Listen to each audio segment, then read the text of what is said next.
Good morning, good morning, good morning.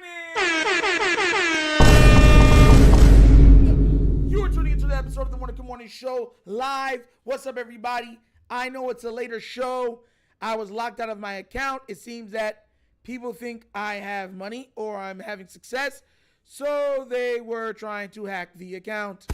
Yes, so YouTube locked me out. I had to remake everything to get back into it. So yeah, so just to let you know, that's why it was a later show today. But everything has been cleared.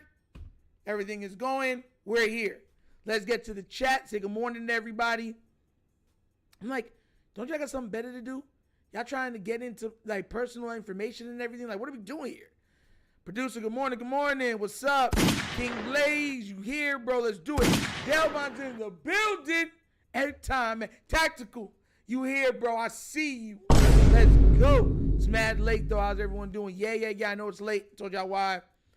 It's always something, boy. But I guess, I don't know why, because mind you now, I do have two channels. I just laugh about things these days, I'm telling you, man, I really do. Coach said, let me hold $1. Yo, everybody hates Chris. I was like, yo, what's going on? They're like, there were some people trying to get into it. I had there's someone trying to get into your account. I had to redo all of my information, prove it was me, authentication, the whole nine. I was like, bro, you serious? So glad everybody's here. Glad everyone's safe. Glad everybody is sound. But yeah, we're still good. We good. So everything was cleared up. But yeah, hopefully the changes that I made will stop anything from the future. But it's always fun, adventurous, as I like to call life. Like Jumanji.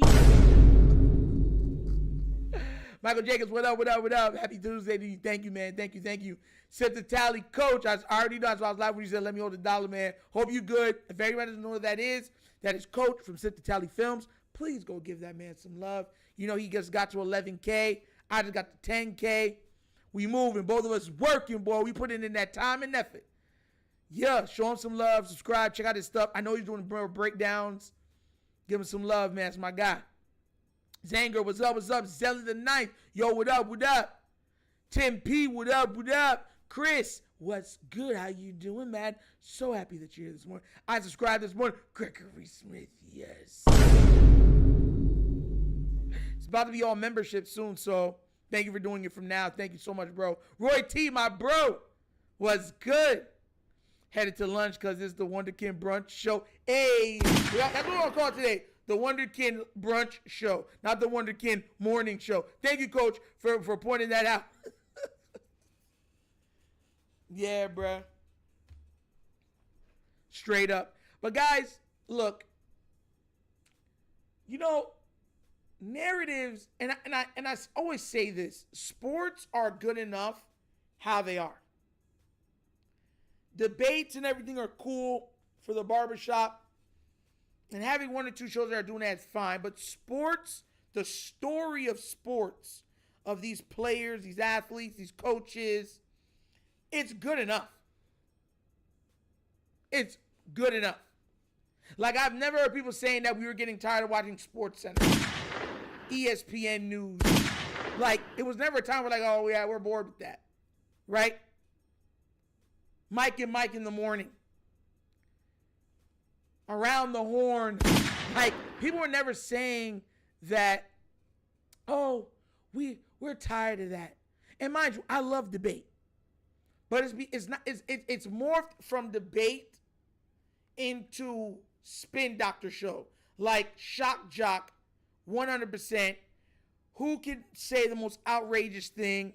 Can you get it to trend? Can you double down? And can you continually make people pissed off? That's what this is. Like, there's always been shock jocks, but shock jock never took over the radio. You know what I mean? The problem with the news now is that this embraced debate has become everything, and everything's become very narrative driven. And I want to let y'all know that this year's MVP award is going to be just as annoying. And I want everybody that says, I don't care about that, you do. You say you don't, but you do. Right now, everybody as a Raven fan is preoccupied with the want, the need, the desire to acquire, I love rhyming, a Super Bowl championship. But let's be real, guys.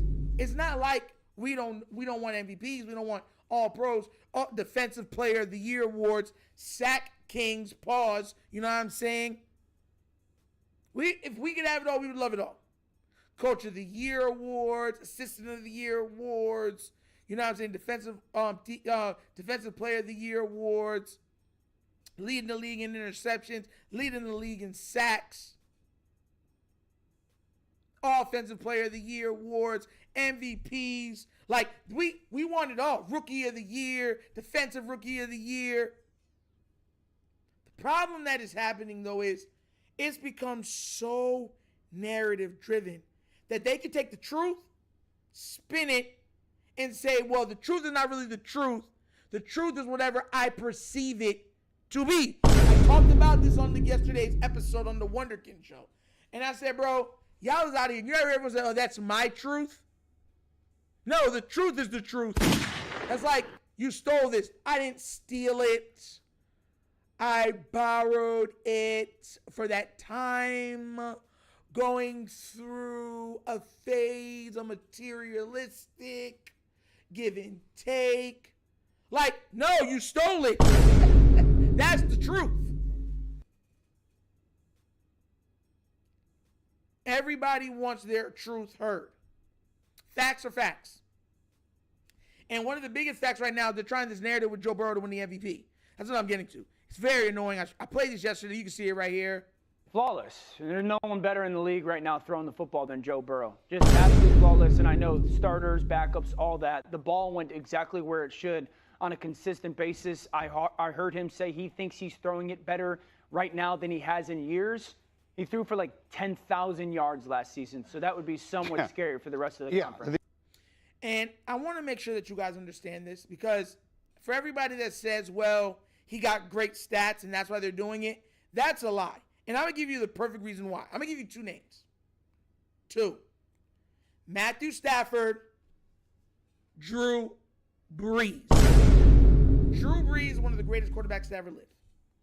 Never won an MVP. Never. There was 1 year where he got real close, just like Russell Wilson at that time. Russell Wilson was cooking. There was like, oh, let Russ cook. And never got an MVP. There was just somebody that year that was always tick better than him. Came third a couple times, second a couple times. But I want you to see this real quick. I want you to hear this.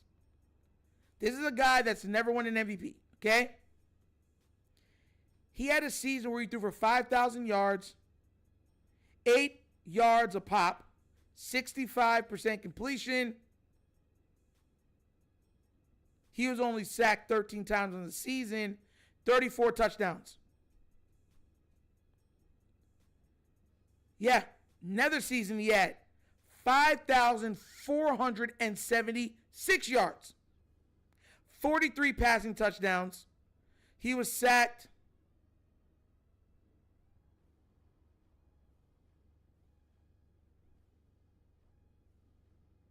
how much times was that?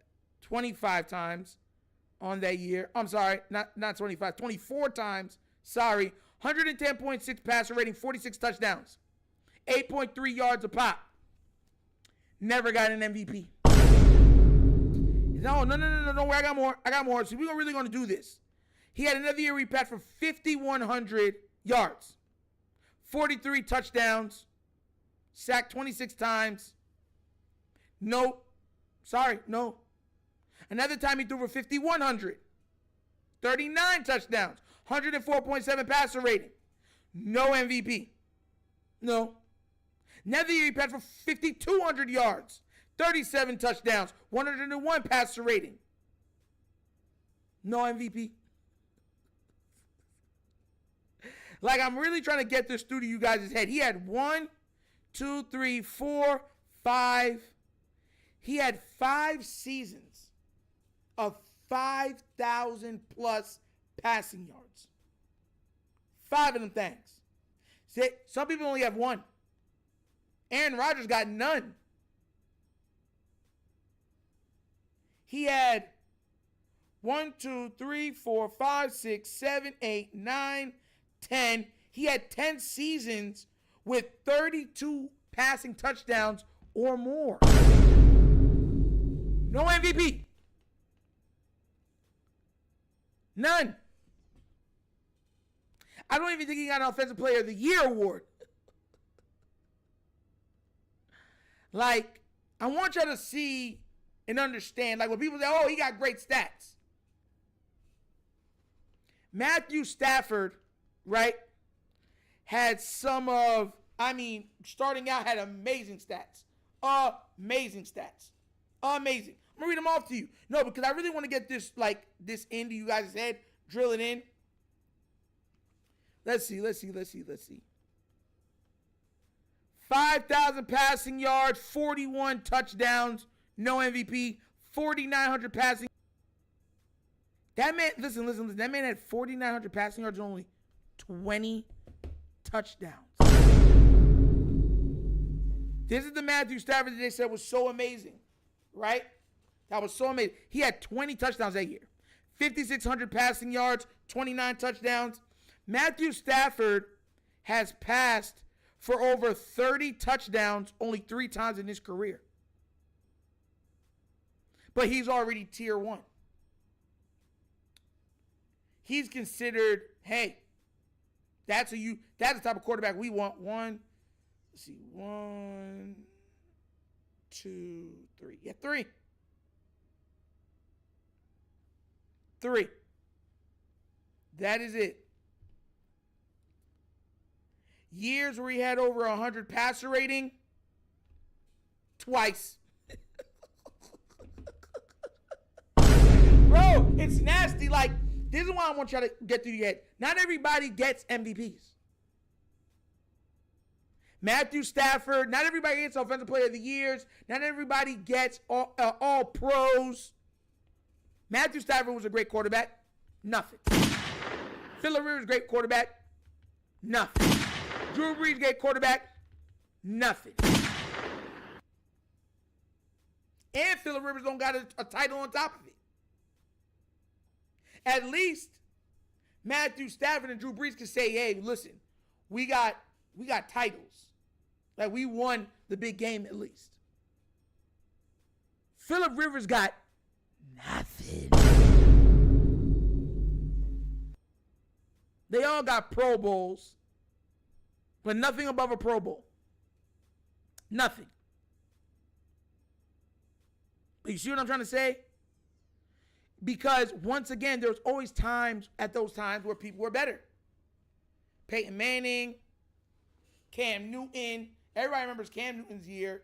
Like, this is like, when you go back and you look at it, non-biased, narrative-driven themes, then you start to say, man, we can understand it. Even the year where they split the MVP, right? And you saw both. It was understandable both ways. It was understandable. Aaron McNair was just willing his team to wins, and Peyton was still playing like the best quarterback in the league. While McNair was playing like the most important quarterback in the league. So he split the MVP that year.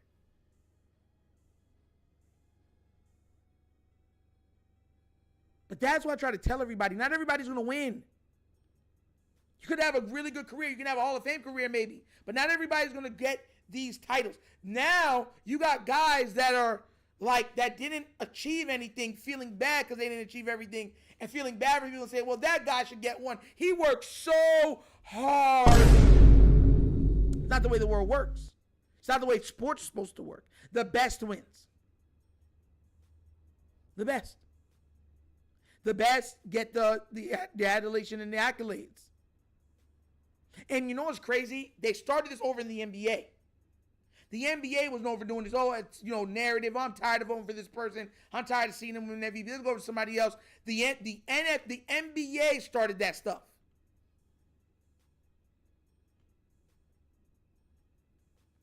Well, Drew Brees was praised more because he got the title. He won the Super Bowl and got Super Bowl MVP. Drew Brees was breaking every passing record that was there until finally Brady came and beat him. Drew Brees was breaking. He had so many. At one point or another, Drew Brees held like 90% of the passing records for in the season, most passing yards, career yard, all that stuff. He had like all of it. Same thing with Brett Favre when he retired. He had all of it at 1.2. You know what I mean? But Drew Brees differentiated himself because he made it and won. Russell Wilson, he won. Matthew Stafford eventually won. That's why now I'm saying all this hoopla about Joe Burrow. I'm like, bruh. And everybody's saying, this is why I'm saying why I get mad, right, about the context and the narrative. This man, even the 1 year in 2021, where I believe that's when they won the title, that's for Matthew Stafford. He threw 17 interceptions that year. He had 41 touchdowns, but he threw 17 interceptions that year also. 4,886 yards, which is his second most of his career. 41 passing touchdowns, 17 interceptions, 102.9 rating. Lamar threw for 41 last year. 4 interceptions. This man had 4 times as many interceptions than Lamar last year. Matthew Stafford, the year he won the thing. I'm showing you just how rare what Lamar did last year was and how they're like, it's whatever. Let me let you understand this right now. If Joe Burrow threw for 41 touchdowns, 4,300 yards passing, 4 interceptions, they would personally, he wouldn't have to go to the award show. They would personally drive cross country and hand him the trophy. He'd be the undeniable best quarterback in everybody's statistics, and they don't even care that Patrick Mahomes already won 3 of them things. I'm telling you.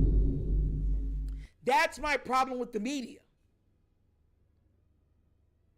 Just like when Vic was killing before jail and his narrative was bad. Yeah, I was late, Jared Thomas. Good morning. I told everybody what had happened. Google pretty much said I had some weird stuff going on in my account, the new one for this channel, and I had to change up everything and rewrite everything, and it took me a while to do it. So, sorry. That's what had happened. I'm honest, so that's what goes down. They would be highlighted the fact that 3 of them weren't his fault. Yeah. They'd be highlighting it. Spiritual War Exposed, they would say, you know what I'm saying, he should only have thrown 1. Every day they would use that as a sticking point. That's why I try to tell y'all, it's become, if you like the player, right, they get all the excuses. If you don't, everything is used against them. It's came to a point now to where, I don't watch none of the shows. I catch the clips that come on. Like, I used to love watching First Take when it first came out. I used to love it. Right?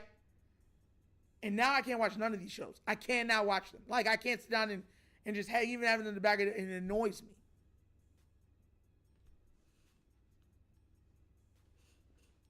Like, it's ridiculous. What's it called? I did predict initially that Burrow would be MVP, and it's because he's the only one of the big 4 that doesn't have one. Jared Thomas, you did say that. Oh! You did. Yo, I can't lie, you did. Shout outs to you. Yo, you did. You're like, what did you say? You said, I have a feeling they're going to do the same thing for Burrow. And I'm like, look, if you have the best year, it's an MVP, Offensive Player of the Year award, and all that type of stuff like that.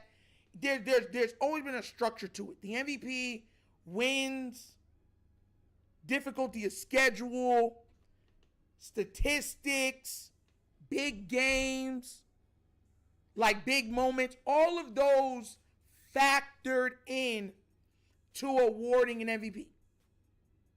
Because if you just went by numbers, right, then the person who has the worst defense and just putting up all this garbage time stats would have won one.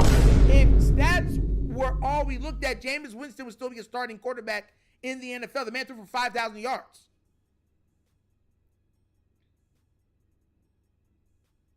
You see what I'm trying to say? There's different factors. Like if you get up on a team quick and then you could run out the clock, which was what Peyton Manning used to do. He would get up on teams and then just keep handing it off to milk the clock as best as possible. Pick up that little 3rd and 2, throw it, bomb. You picked it up. All right, we're going to do this again. He was a master at doing that. That's what they used to call him the sheriff. Because he always seemed to be able to jump out on teams quick and then allow his run game to just milk the clock. So sometimes he didn't have massive, but his team was winning a crazy amount of games, sometimes blowing out teams, and he had really, really good statistics. He got the MVPs. And then he got, titles eventually. His worst season of his career is when he got a title. He was playing horrible that year. He was the worst quarterback in the playoffs that year. He won an MVP. He won the Super Bowl. Because the Super Bowl is a team award who quarterbacks get graded for. And people don't seem to realize that. No, that's not Dada D. That you can say it to anybody. If you look, having control of a team, understanding, being like, all right, I'm up, right? Now we got to milk this clock. There's quarterbacks that made a living off doing that.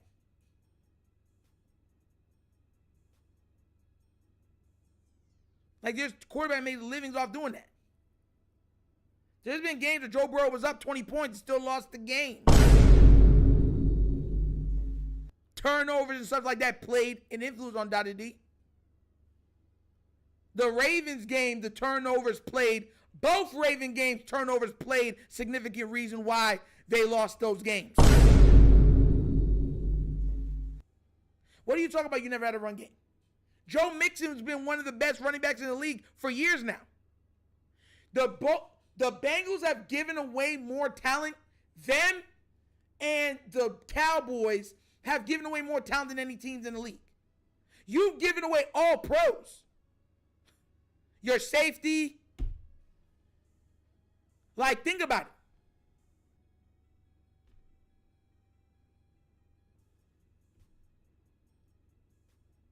And saying that you don't have Derrick Henry is loaded because you had an opportunity to get Derrick Henry. Every team had an opportunity to get Derrick Henry. That's my point with that. Like, everyone lends to the creed. It's like, oh, y'all got Derrick Henry. Derrick Henry was the last running back taken in that on that offseason. The year with Aaron Jones and what's his name from Saquon Barkley. What's his name from the Raiders? Joe Mixon was... Are you serious right now? He's mid? So what he's been doing on the Texans don't count for nothing? Nothing? Bro, you see what I'm trying to say? He's only mid because you didn't get everything you could out of him.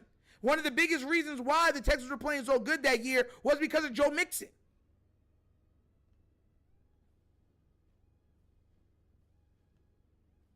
Now you're saying he's mid? Oh, God. See what I'm trying to say? Look, that whole offseason, everybody had opportunities. Dallas, Bengals, everybody had an opportunity to get Derrick Henry. Derrick Henry spoke on it. He said, nobody really gave me any calls back. You know what I'm saying? I wanted to play for Dallas, but I'm happy. I'm happy where I'm at. Josh Jacobs, thank you, Jared Thomas. And Chase Brown is going to have one of the best seasons this year. I picked Chase Brown to be your best weapon this year.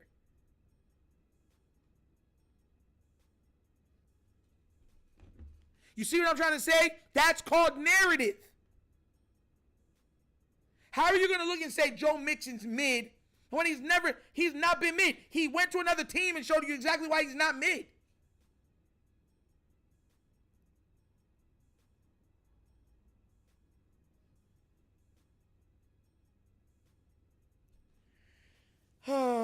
It's okay though. I'm all right. I know that we're gonna have disagreement. It's fine, Dottie D.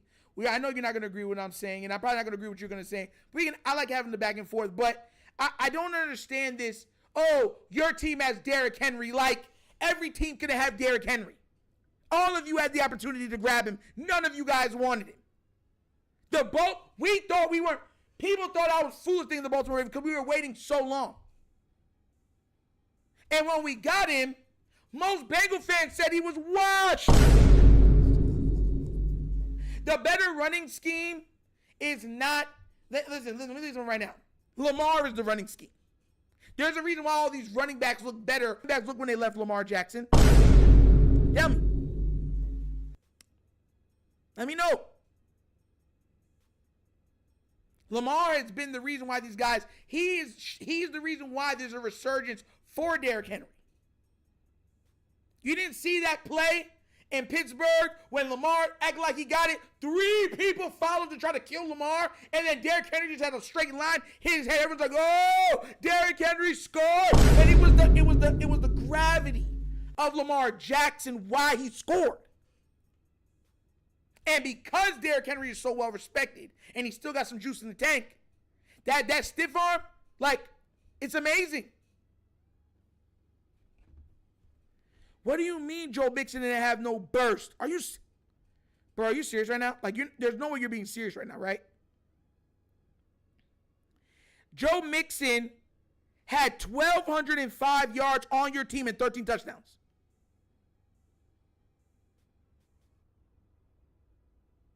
How is that mid? Joe Mixon had 4 seasons of 1,000+ yards on the Cincinnati Bengals.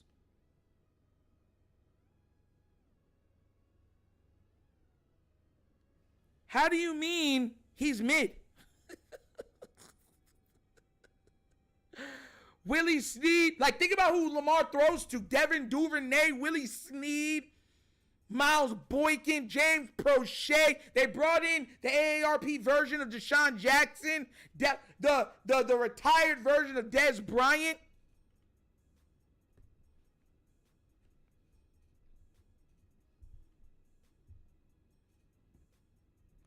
Envy quiz. Let me tell you something right now. Running next to Lamar Jackson, like Derrick Henry on these other teams would have got next to Joe Burrow. I can see him getting like 1,400 yards next to Joe Burrow. 1,400 yards, something like that. But when you're running next to somebody who's a running threat also, it's a total difference. Look at the way Saquon Barkley's looked. When you have a quarterback who can run also, and who is a definitive run threat, it takes so much eyes off of you. Because now you can't cheat. You have to stay in your lanes because now you got to worry about that guy that can hold it and pick up a 10 or 12 yard on you. Saquon Barkley's looked nice, but he never looked like this. Show you how crazy it is. This was Derrick Henry's most efficient year of his career. Saquon Barkley going to the Philly, that was his most efficient season of his career.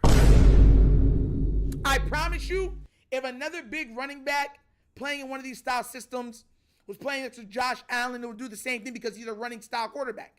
He'll keep it and keep it moving. What do you mean you can't hear me? Is it not coming in at all? Like, what's going I don't know what's going on, guys. I don't know. Can you hear me now? And that's what I try to tell you. And look, Dada D, I'm not hating. I'm not hating at all. I'm being real. I could show you online. People don't erase their tweets and stuff. Everybody thought Derrick Henry was washed. I didn't. Hence why I speak the way I speak about him. But now it's saying that, we only do well now because of Derrick Henry. Lamar won 2 MVPs without Derrick Henry. We've had the top offense in the league 3 times without Derrick Henry. Like, we had the number 1 running game in the league 4 seasons without Derrick Henry. We broke the rushing record all time without Derrick Henry.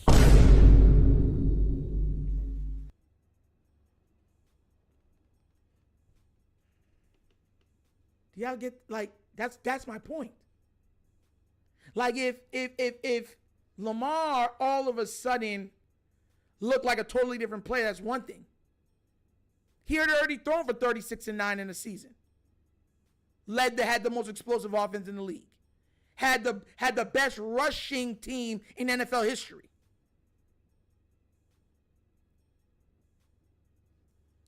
This year he threw for what? 5 more touchdowns than he did that year. And that year that he had 36, he could have thrown for 40. He sat for almost 3 games worth of time. He sat the last game of the season. He sat from 2 third quarters and 4 fourth quarters. You do the math. Like, bro, that's our problem as Ravens fans. Because we look at this and we're like, you're saying everything is this way now because of Derrick Henry. Are you out of your mind?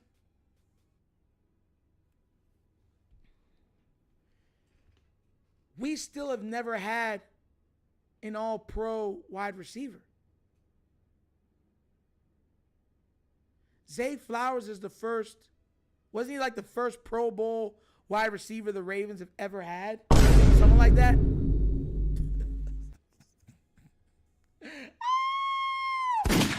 On teams where they got 2 or 3 of them guys. Think about it. Patrick Mahomes had Travis Kelce and Tyreek Hill in their prime together. Joe got Chase and T, and at one point he had Mixon, and he had, what's his name, the third receiver, I forgot his name, who was a multi-time 1,000-yard receiver also.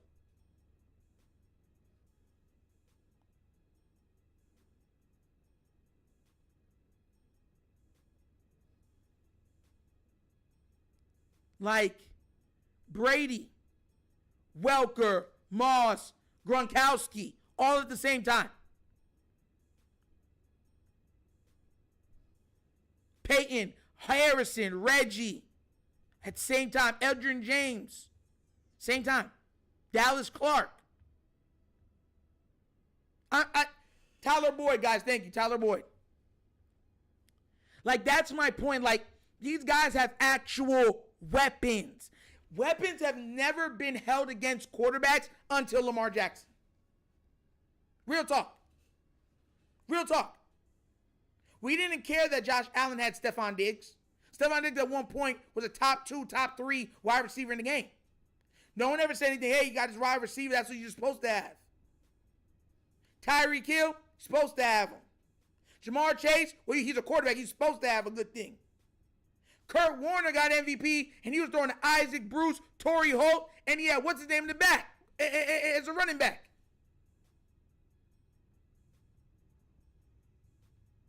He still got MVP. Greatest show on turf. Still got MVP. They didn't care that he had all those weapons. He had weapons galore. At one point, he had the best receiver, best running back, and the other receiver was arguing to be the best receiver at that time too. Yeah, Michael J. Marshall Faulk. Thank you. It was never a problem until Lamar. Lamar gets Derrick Henry and everyone loses their mind. But I said this before. I said that they want Lamar to win with nothing. Nothing. Stacey, I brought up Manning. I brought up he had Reggie, he had Marvin Harrison, he had Edgerrin James, he had Dallas Clark. Weapons galore. These quarterbacks, it's never been a problem. Joe Montana had Jerry Rice. God.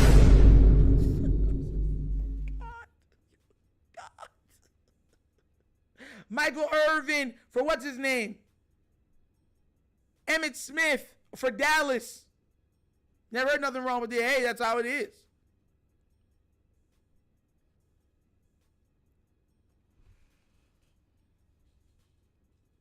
Like, it was never a problem or held against the quarterback for having weapons, ever. All of a sudden now having a running back that's good, oh, that's too much for Lamar Jackson. That's crazy to me, bro. That's mind-boggling. Like, people are like, oh, you got Derrick Henry. And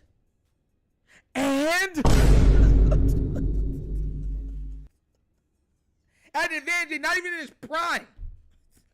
Out of his prime, Derrick Henry. That's who we got. Who is still running with force, which I knew he would. Because I told you, I said, look, it's the same thing that happened with, what's that boy from the Panthers? McCaffrey. It's the same thing that happened with McCaffrey. He went to a team where he didn't have to be everything. He could just be a weapon. And then McCaffrey had one of the best seasons we've seen for a long time from a running back. It's the same difference. I said, when Derrick Henry gets to run next to a threat like Lamar Jackson, and they have to pick, oh, which way are we going to go? Derrick Henry's going to start getting them long touchdowns. Everyone said I was crazy. Everybody that watches my content will tell you, they'll be like, oh, that's why a lot of people that watch my content be like, they don't say a lot. They be like, yo, Nitro's, because I said it. A lot of people, y'all can go back and watch my videos. Go look at the comments. They're like, Nitro, bro, you tripping, bro. We don't need no Derrick Henry. We good. We got Gus, and that's more than enough. These are Raven fans I was saying this. They said Derrick Henry was washed. I had Bengal fans come in and say that Derrick Henry was washed. I had Bills fans come in and say that Derrick Henry was washed. I had Chief fans come in and say that Derrick Henry was washed. I had Steeler fans come in and say that Derrick Henry was washed. Now, the only reason why the Ravens do it was because they got Derrick Henry. Make it make sense, bro. Make it make sense. And then you say, well, that's having Derrick Henry is so unfair, right? Because Lamar should have nothing. Lamar has to be the run game and the pass game and the biggest playmaker on the team. Still has to play with an all-pro wide receiver. So what? It's nasty, bro. It's nasty. It's nasty. It is nasty. Quarterbacks from the beginning of time had elite weapons. Elite weapons. Tom Brady's had elite weapons. People always say, oh, Tom Brady, yeah, he didn't have as much elite weapons as you say, like a Peyton or a Kurt Warner, but Brady had weapons.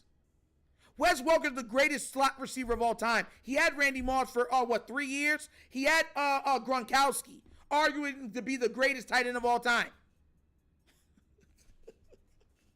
Like, people act like Brady didn't have the win. Then he went and left and had Mike Evans. He had Antonio Brown. He had Godwin. He had Gronkowski again. Nobody said nothing. Nothing. Oh. But it's okay when they do it. It's a problem when I do it. You know the rest. You know the rest. Thank you, Stacey. They would praise them for doing their jobs. Praise them. Tactical say, I don't care how they do it, just get it done. Yeah. They move that goalpost every time it comes to Lamar. It's ridiculous. We were looking at a time when Kyler Murray had how many weapons? And they're, Kyler Murray's a better player than Lamar Jackson. Herbert had mad weapons when he came in. Oh, he's a better quarterback. I'd rather have Herbert than Lamar Jackson. I'm telling you, it's crazy. But that's the foolishness that comes along with the crap. That's why I tell y'all, even though I know Eagle fans can be a little annoying, why I don't want to hear no Jalen Hurts. Because Jalen Hurts outside of Lamar Jackson gets just as much hate for achieving what people said he couldn't achieve. Mind you, Jalen Hurts was taken where he was taken in the draft because of Lamar Jackson.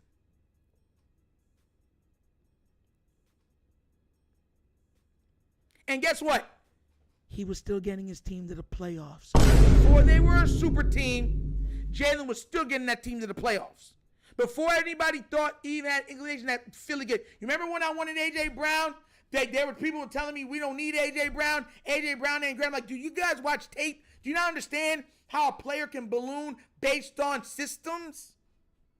I wanted A.J. Brown. People said, bro, he's not that good. Look at it. He barely had 1,000 yards. I'm like, Look at how many receptions he has. He's pretty much catching only the goal ball and the dig. That's all he's catching. Because they're putting everybody to stop Derrick Henry, so they're pretty much saying, look, you got to beat your guy and then eventually beat the safety.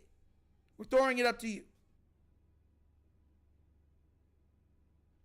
Some of the hardest catches I'm seeing this man bring. I'm like, bring me A.J. Brown. Nobody thought A.J. Brown was going to be. I'm like, yo, go back. And once again, I say what I say because you can go back and look at my videos. I said, he's going to be amazing. Now everybody's saying it's unfair. A.J. Brown was the best receivers in the league. I'm like,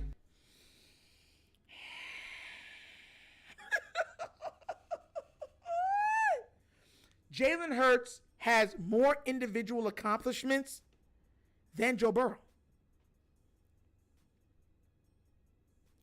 And he has more team success. If you're going to say, well, he just has team success, oh, he has a stacked team, he has more individual accomplishments also. Lamar has a lot of team success, but just not a Super Bowl. But he has all of the individual accolades. And both of those guys, for all of their greatness, all of these excuses get made for why they do well. Now all of a sudden the Ravens have super teams. When has super team ever been associated to the Baltimore Ravens? When?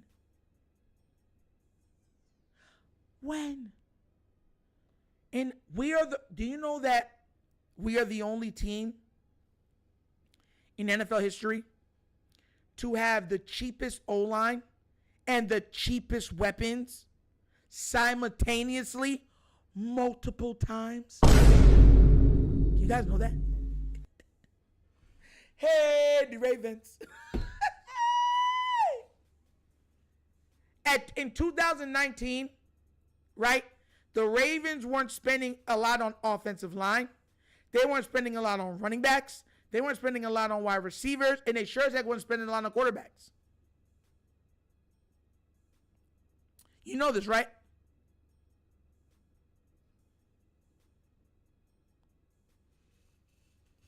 I look at this and I'm honest to a point.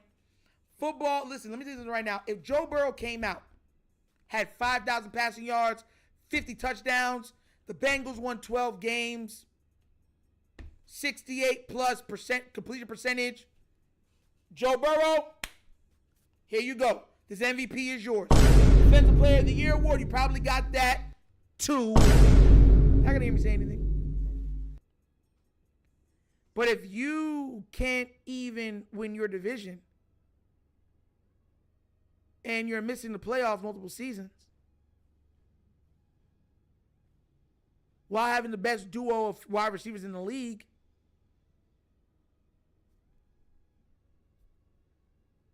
somehow that doesn't get held against you, it's crazy to me. It's crazy to me. That is crazy to me. I look at that and I'd be like, are y'all guys serious? And they'd be like, yeah, we're serious. I'd be like, how serious? Because it doesn't make sense to me. It's hard to fathom. Y'all saw all the stuff that, listen, I can play everything, bruh. Like, y'all saw all the stuff that was going on. Look at this. He just jumped up into tier 1. Joe Burrow, they said, never left tier 1. Regardless of what went on, regardless, injury, everything, Joe Burrow's tier 1, never left. The name of this of that what's it called? Of this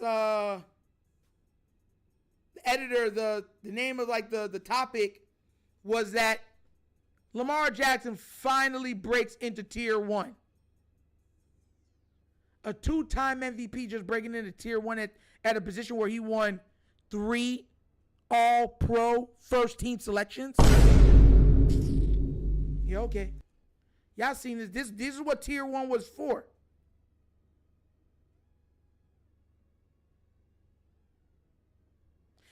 I'm telling you guys, they don't want me on these shows. They don't want me on these shows. If Pat McAfee ever gave me the opportunity to come on his show, his platform, I'd piss off a lot of people.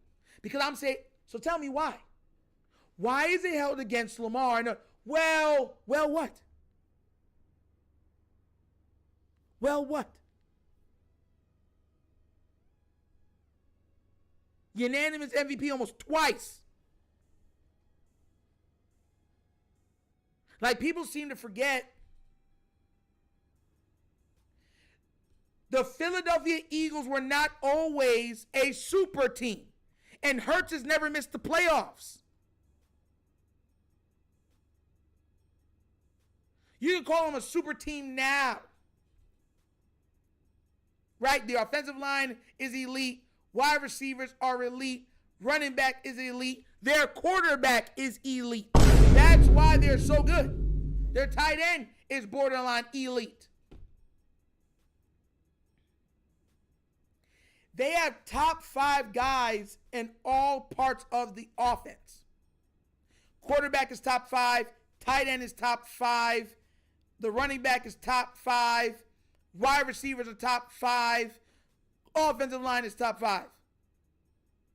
I'm not going to lie to you and say that they're not a super team now, but they weren't always a super team.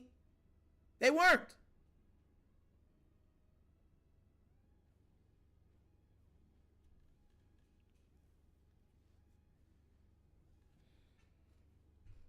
Garon that's my guy. If you ever want to know who's ever always is, listen, shout out to Garon. I never said this before. He always, all day, he'll just anything that's coming up about the Ravens, Lamar, anything. He on Twitter, he just send it to me. Shout out to you, bro, because that helps out a lot more than you know. And I wanted to give you your flowers, bro, definitely. I know sometimes, so everybody always says, oh, it's cool for something to happen. Now, I give you your love and your respect, bro. That helps out a lot. I'm not even going to lie. So I wake up, that man already showed me like 3 things that happened. I'm like, boy. Shout outs to you, bro. Shout outs to you. Shout outs to you, man. I wanted to give you your flowers. I want to make sure I said thank you. Can't we just all agree that Patrick, Josh, and Lamar are in their own class? Yeah. That's my part. That's my point of it all. Lamar, Josh, and Patrick are the top 3. Under them, right under them, is Jalen and Burrow. And then it's everybody else.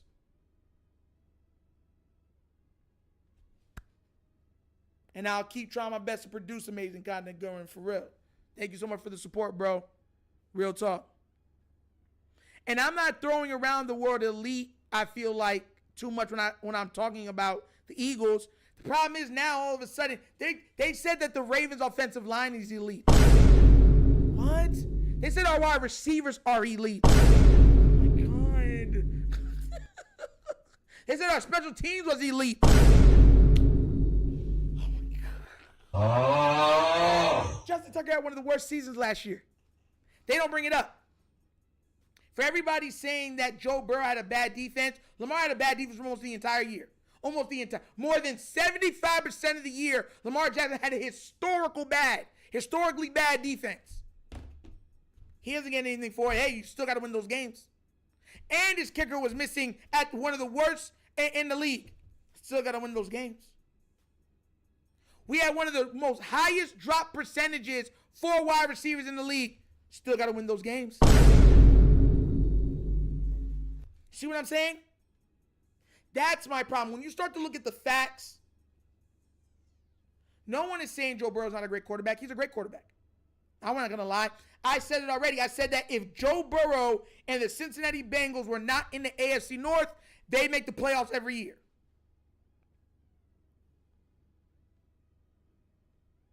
I said that. I've said already that the AFC North is a gauntlet.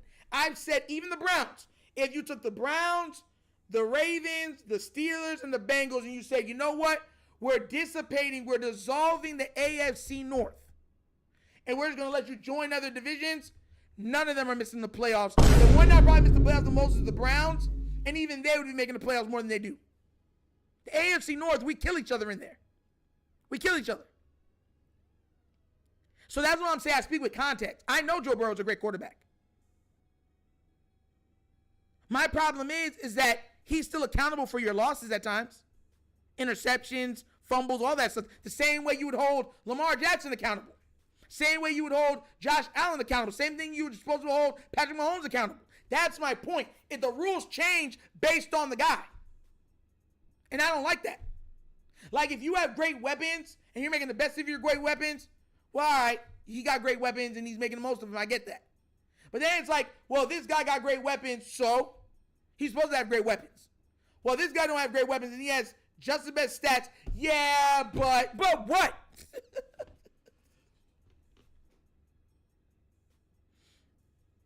I don't know, because Elway wasn't, listen, Tim P, Elway's stats were not great, bro. Elway's stats were subpar. People like, I did this on a live the other day, and Elway's stats was not that good, bro. I'll be real with you straight up. Even for that time, people like it's a different time. No, even for that time, they were not great. They were not. They were not. They were not. Good morning, Ives. How you doing? Like, and that's being real. That's being real. Like some of these greats, like Joe Montana, his stats hold up. No matter what era it is, it holds up. Some of these other great stats does not hold up at all. At all. Like, at all. Hold on, look at it, look at it, look at it.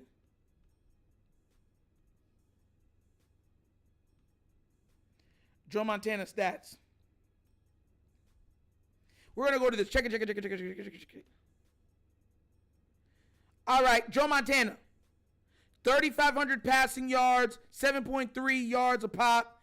Then he went down because he was injured. Then he came back with 3,900 passing yards, 26 touchdowns, 3,600, 28 touchdowns, 3,627. Hurt again. He only had 8 that year. Then he went and got 3,000 that year. Then 35, 39. 26, 26 both those years, and 31 in the other one. Those statistics hold up even in today's league.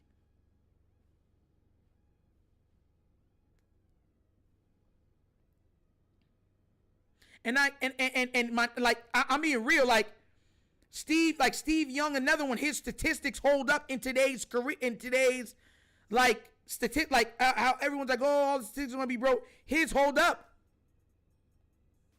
His holds up. Look at this. 4,100 yards passing, 3,000 yards passing, 24, 32, 39, 4,000. Like, Steve Young's holds up too. Not just giving Yo, shout out to you, bro. I'm reading. This man said Nitro Nick Rice said about Jalen Hurts and added in Lamar that if you're truly elite, you don't get Henry and Saquon. You put the entire passing offense on the QB like Mahomes, and now this is full of crap. It's full of crap. Lamar has been the greatest rushing quarterback, the greatest rushing threat from the quarterback position in NFL history. Behind lesser offensive lines than both of those guys, without the outside weapons that those guys have garnered. But having a running back to alleviate all the running that he does, that's a problem. When this same Patrick Mahomes had a young, like, ready to go Kareem Hunt. Okay. Okay.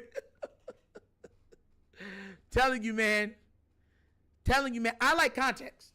I give credit where credit is due. I told you guys who my top 5 quarterbacks are, and I'm not changing that until after the season. I've said number 1, I got Lamar. Number 2, I got Josh Allen. Number 3, I got Patrick Mahomes. Number 4, I got Jalen Hurts. Number 5, I got Joe Burrow. Those are my top 5 quarterbacks. I have not seen anybody achieve what these guys have achieved. Now, if you want to put under them, right under them, Matthew Stafford, because he got a ring, fine, okay. But those 5 have done things that none of the other quarterbacks have really done. And I can go by on the list for all of them.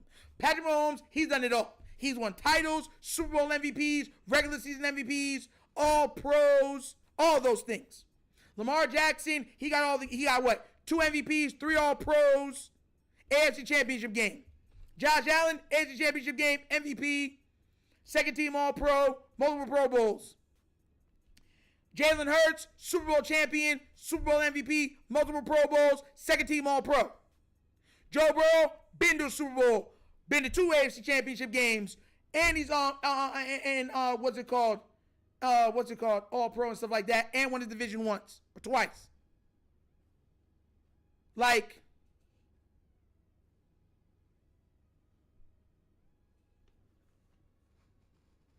let's be real. Those are the 5 best. Accomplishments matter. When did we now start being all accomplishments? Accomplishments have always mattered. That's why when people start saying Herbert's top 5 and stuff like that, I'd be like, oh. Come here. When people say Herbert is top 5, I tell them to come real close to the screen. Oh. And my whole hand goes across the screen. When I look at lists and they be like, oh yeah, I got Herbert top 5 and all that stuff, this is the sound I make. That's me. Lawrence is top 10. Me. They deserve to be top 5. And my neck does that too, straight up. Straight up. Herbert had 2 of the worst playoff losses we've seen in a while. Gets nothing but excuses. Nothing but excuses. It's nasty work out here, bro. Nasty work. Oh, where's Abdi? I haven't seen Abdi in a while. Where's Abdi at? I haven't checked. I'm talking. I didn't even see. Abdi, yo, what's good, man? What's good?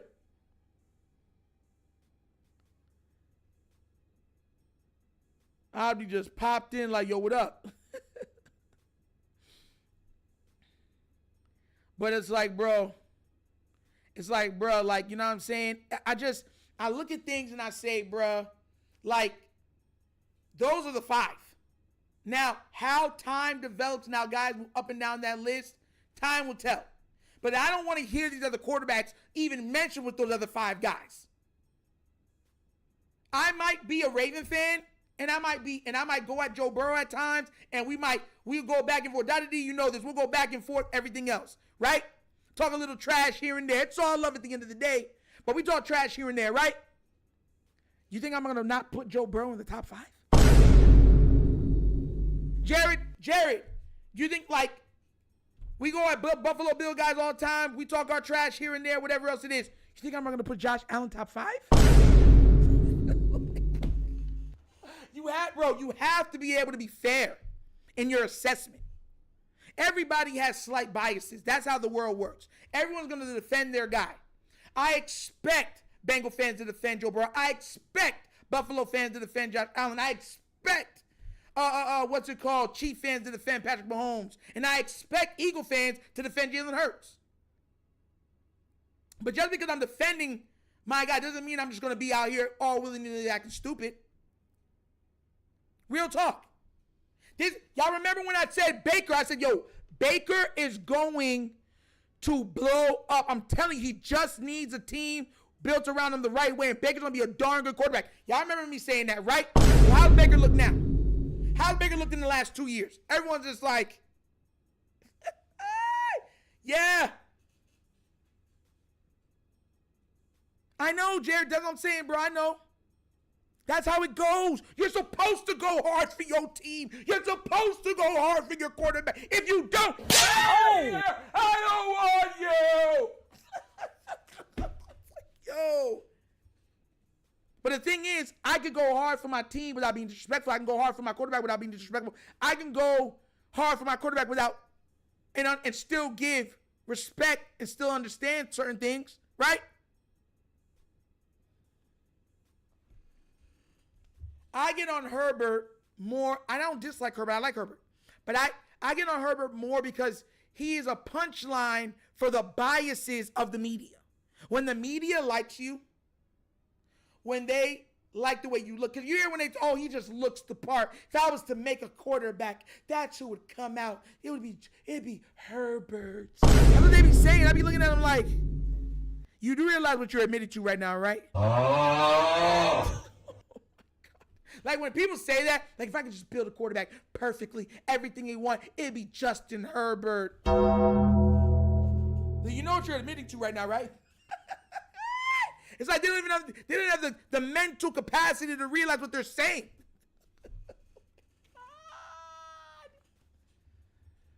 I be saying what's good, bro. What's good, bro? Glad you in here, man. Clock. As a Jamaican, your name makes me laugh every time I read it, bro. And Money Mike in here, bro. Yeah. Hold on. What do you say? Oh, this man Pablo said get hard. Oh, my. Oh. Yo, bro, we're not going to be on a pause thing right now, bro. Chill, Pablo, chill. Or sunshine. Mr. Trevor Lawrence. Yeah, it doesn't make sense to me. It doesn't make sense. What's it called? Nigel Nick Wright, when asked if he thinks Jalen Hurts is inherently a top 10, he said no. He's only mad because Jalen Hurts beat his guy. Mind you, Jalen Hurts beat Patrick Mahomes, right? And he's played him twice. And guess what? Both times he was the best player on the field. Both games. Both times they played, he was the best player on the field.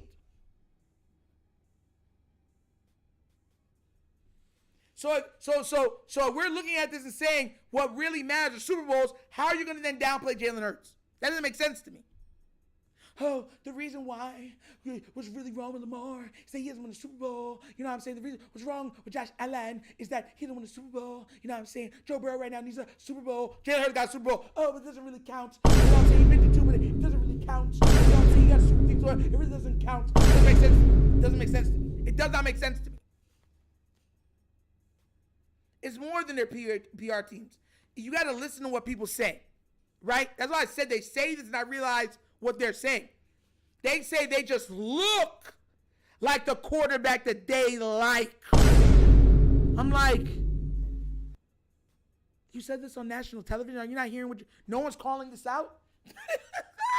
Like, imagine me, like, that's crazy to me, right? They're like, yo, I know he doesn't win right now. It's just the way he looks. And the way he holds, and the way he's big, and he's strong, and the way he can move, the way he just stands strong in the pocket. Just look at the way he looks. And you see the way he looks? Operative word, looks. It's crazy, bro. It's nasty work.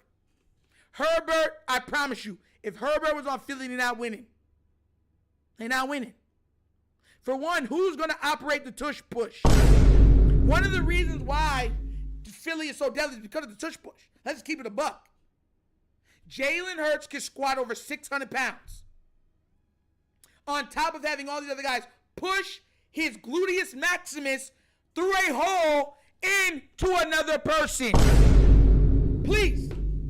That's another reason what makes Philly so hard to deal with. If they get if they get the third and second, fourth and 1, they picking it up. So they can have long, elongated drives that never end. You remember that one song when we were kids for Lamb Chop Play Along? This is the song that never ends.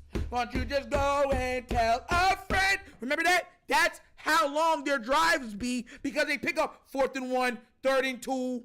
You know what I'm saying? Anything in the 2-yard line, it's done. Tell me right now. Name another quarterback that's squatting 600 pounds.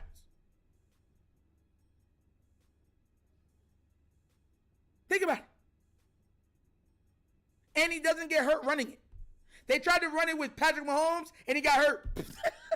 And then Andy Reid said, never again. He said, what? Oh. No, we're not running it again. That's the reason why Patrick Mahomes doesn't run the tush push. Because he got injured trying to do it. That's part of the reason why the Ravens don't allow Lamar to do it. Because they don't want to risk injury by him. Jalen Hurts is in there every time. Bop, bop, bop, bop, bop. Head. Just head right into somebody's backside. And he picks up the 2 yards, 1 yard, 3 yards. It doesn't matter. He's picking it up. There's not quarterbacks that can do that. He's already proven that. So if Herbert switched, they're not the same team. The run game's not the same because Herbert can't run like Jalen.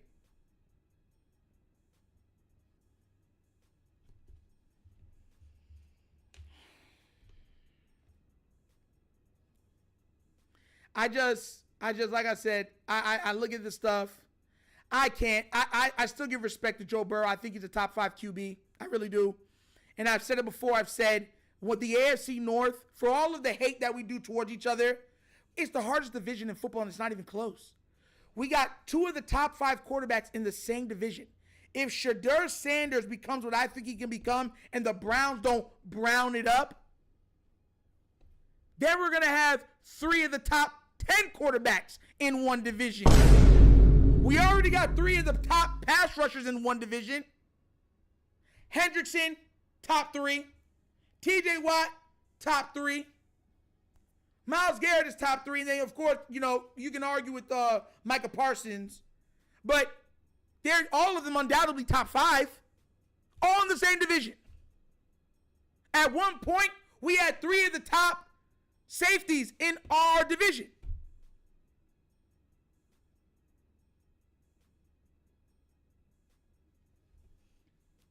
Like, people don't realize the AFC North is ridiculous, bro. It's not even fair. Like, we just kill each other. Just kill each other. Then other teams and they get hurt versions of us, not even the best versions of us. The Bengals is probably the least physical team out of the AFC North. And they're still more physical than 99% of the teams in the league right now.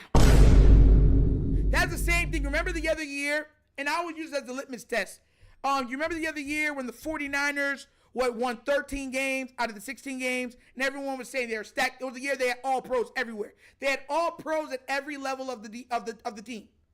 They had all pros at every level of the team that year. I think except for quarterback, and the quarterback ended up being a Pro Bowl. Running everything, just everywhere was all pros, Pro Bowls everywhere. And all 3 of their losses came to AFC North teams. And they almost lost I think they beat the Bengals, but they barely beat the Bengals. Or no. The Bengals beat them, we beat them, the Browns beat them, and then they beat the Steelers. That's what it was. So I give grace because I understand that if Joe Burrow out of the AFC North would be a better player. Lamar out of the AFC North would be a better player.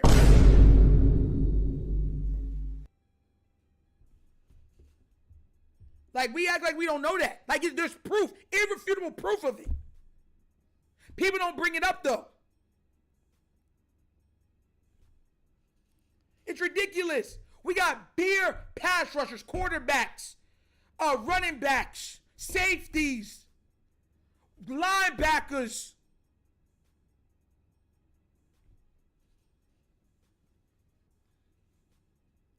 I don't got Dak over Hurts. I do not got Dak over Hurts. Once again, Hurts has never not made the playoffs. Even when Philly wasn't a super team. When we thought Philly was trash, and I know you guys remember this too. When everybody thought Dallas was loaded, Philly was still making those playoffs. Still making those playoffs. Before A.J. Brown. Before Saquon Barkley. Before that amazing O-line. They had a good O-line, didn't have a great O-line. Stats matter, but it matters in context with everything else. When you're looking at MVPs and certain stuff like that, we're looking at players, it's the totality that matters. You're like if you put up a whole bunch of stats on a losing team, you're gonna be like, bro, you're not contributing to winning. Now, the argument for the context could be, well, you're great, no one else is around you great, but then I can make the argument that if your teammates are playing better, your stats will come down considerably. You feel what I'm trying to say? And I brought up the perfect example of Drew Brees, Phillip Rivers, Matthew Stafford before he got and won his title.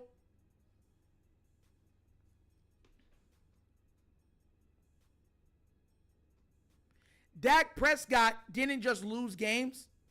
He had one of the easiest schedules in the league, and he lost to all the better teams. Like, badly.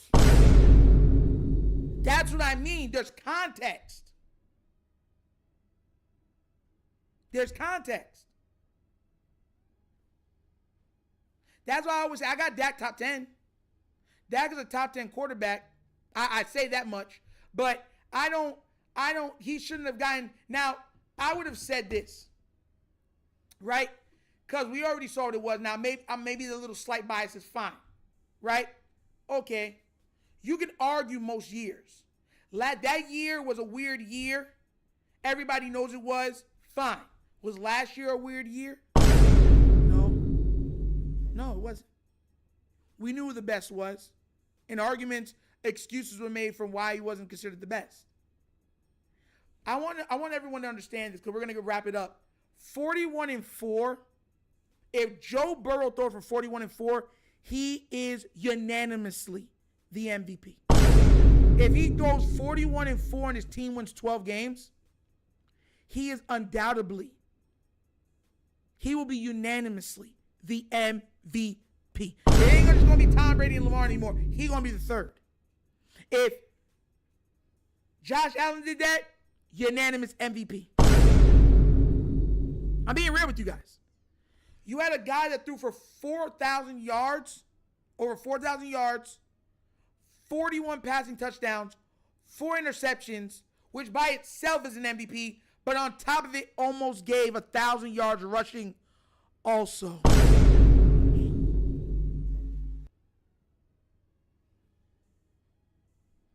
Now, if we're just going by stats, no, you're right. I'll give you that. Because there were guys that had better statistical seasons than him that year. Lamar was amazing in the advanced analytics. The advanced statistics, Lamar killed it. But the regular statistics like passing yards, touchdowns, lots of you had guys that are way better than him that year. I'm not going to lie about it. I'm not. And once again, like I said, the Ravens usually have the hardest schedule or top 5 hardest schedule in the league on top of that. So it's not like we're beating up on bad teams. We're playing the best of the best of the best. And most of the time blowing them out.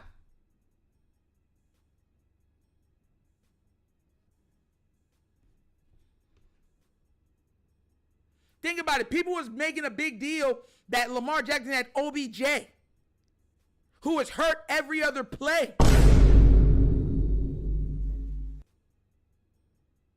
He just left Miami. See what I'm saying? That's all I got to say about it, man. That's all I got to say about it. You know what I'm saying? It just frustrates me, it does. It puts me in the mindset where I just be like, I want to rock. And then maybe I might roll.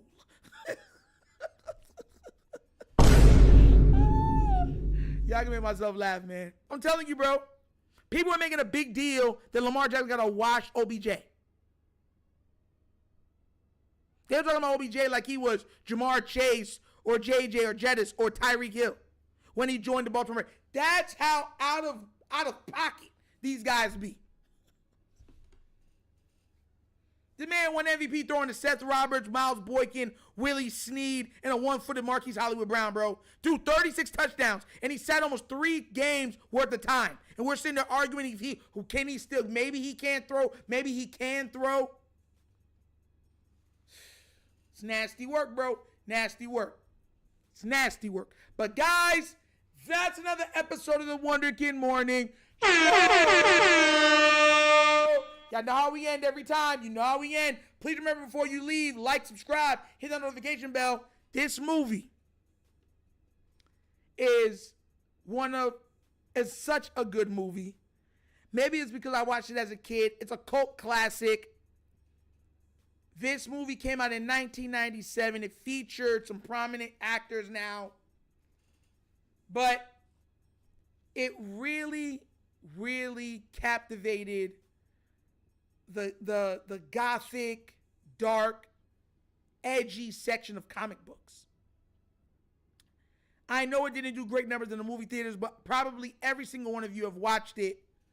What movie am I referring to?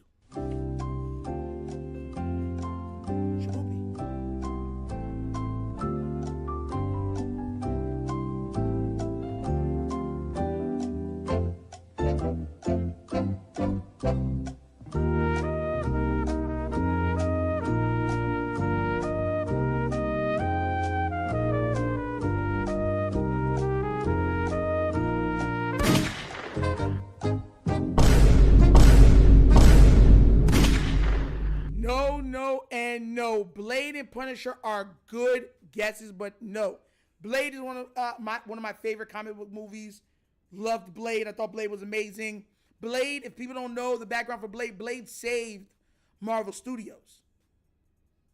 Roy T with the right answer. Spawn. Yes. The movie that I'm referring to is none other than Spawn. Listen, this movie was good, man. And the crazy thing is that I believe it would be even better if they made it today. They did certain stuff that we liked about it. There's certain things, of course, you can nitpick, whatever. But overall, the movie was good. It was dark, gritty. It had all the little things that you want into a Spawn movie. And they had a guy that can actually fight, and Michael J. White, who can actually fight in real life, playing Spawn. He sounded like Spawn, could do all of the physical capabilities that we expect Spawn to be able to do. I mean, bro, you remember when he goes, Spawny, if he's our man, if he can't do it, no one can. Go Spawny. S to the P to the A to the Y, S to the P to the A to the Y. The little demon, what's it called? Clown. Fire. Money Mike said Spawn was so fire. Yeah, bro.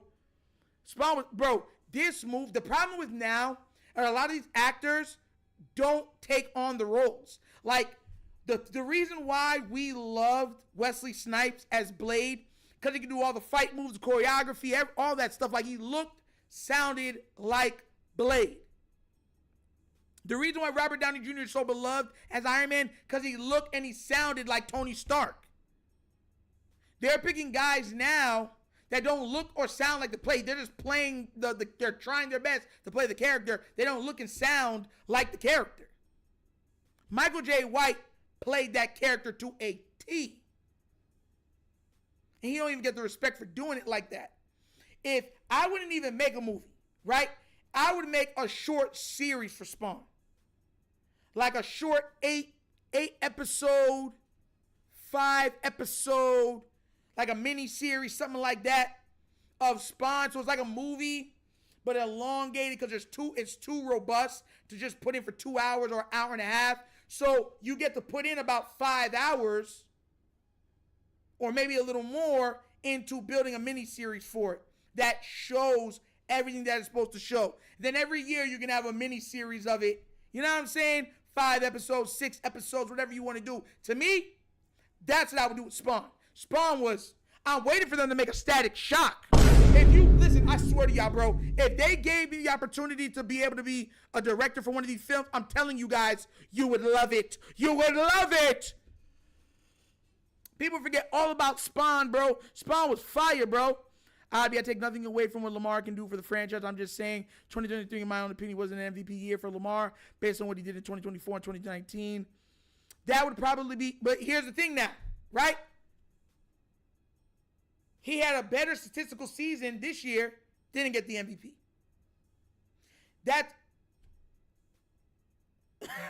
It's crazy. But yo, shout out to Michael J. White. Spawn was such a cult classic. Now, I'm pretty sure everybody in the chat has seen it. So much funny parts. The lady, I forgot her name, beautiful, absolutely gorgeous, that played his wife. She was fire.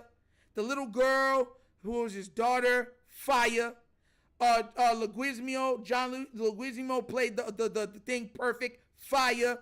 To me, they picked everybody very well. It just didn't do great in the box office, but I thought it was a great movie. That's another thing too. Sometimes box office didn't give some of these movies love, but where they got their love was from VHS. You know what I'm saying? You remember Godzilla, same difference. Like, it wasn't super, like, it didn't do what it was supposed to do in the box office, but we all had it on VHS and stuff like that. That's what I'm saying. That's all I'm saying, yeah. But guys, that's the episode of The Wonder King Show. Please remember to like, subscribe, that notification bell. I'm so mad I didn't get Spawn. Oh, Michael J. says, all right, bro, it happens, bro. But I told you, I come with that 70s, 80s, 90s questions, early 2000s. So we be having fun with some of the questions. I'm not even going to lie. Some of them be crazy. Some of them be off the top crazy. But Spawn, this movie was so good, bro. So good. But like I said, bro, please remember to like, subscribe, that notification bell, guys. Love you guys. I'll see y'all tomorrow earlier than it was today, because we won't be having the problems that we had today. And y'all have a blessed day, guys. Nitro's out. Peace. Yeah. Finish him, Daddy.